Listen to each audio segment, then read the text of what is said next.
Hi friends, welcome to Shri Sainatha kitchen. இன்றைக்கி நம்ம ஒரு சத்தான டிஃபன் ரெசிபி தாங்க பார்க்க போகிறோம். அது என்னென்னா திணை பொங்கல்.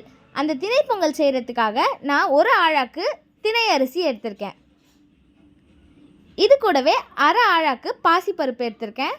இது ரெண்டுத்தையும் ஒரு அரை மணி நேரம் போல் நல்லா ஊற வச்சு எடுத்துக்கலாம்.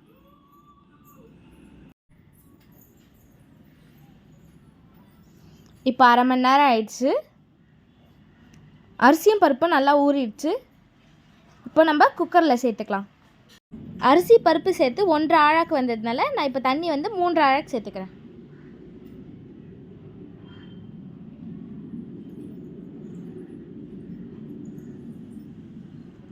இப்போது தேவையான அளவுக்கு உப்பு சேர்த்து நல்லா கலந்து விட்டுக்கலாம்.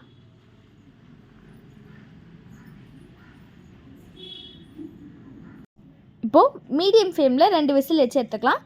விசில் வரத்துக்குள்ளே நம்ம தாளிப்பு ரெடி பண்ணிடலாம். தாளிக்கிற பேனில் 2 டேபிள் ஸ்பூன் எண்ணெய் சேர்த்துக்கிறேன். கூடவே 1 டீஸ்பூன் மிளகு, 1 டீஸ்பூன் சீரகம் சேர்த்து நல்லா பொரிய விட்டு எடுத்துக்கலாம். இப்போது நல்லா பொரிஞ்சிடுச்சு. பொடியாக நறுக்கி வச்சுருக்க 1 டீஸ்பூன் இஞ்சியை சேர்த்துக்கிறேன். இஞ்சி நல்லா பொரிஞ்சதும் இப்போது 10 முந்திரியை சேர்த்துக்கிறேன். நல்லா செவந்து வரட்டும். இப்போது ஸ்டவ் ஆஃப் பண்ணிவிட்டு கருவேப்பிலையும் 2 பிஞ்ச் பெருங்காயமும் சேர்த்துக்கலாம்.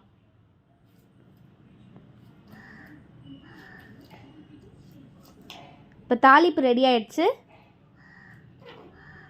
இப்போ குக்கர்லேயும் 2 விசில் வந்துடுச்சு. இப்போ நல்லா கலந்து விடுங்க.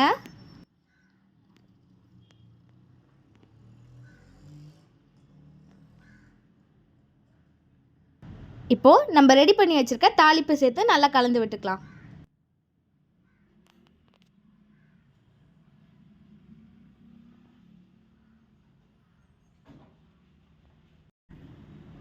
இப்போது 1 டேபிள் ஸ்பூன் நெய் சேர்த்து நல்லா கலந்து விட்டுக்கலாம்.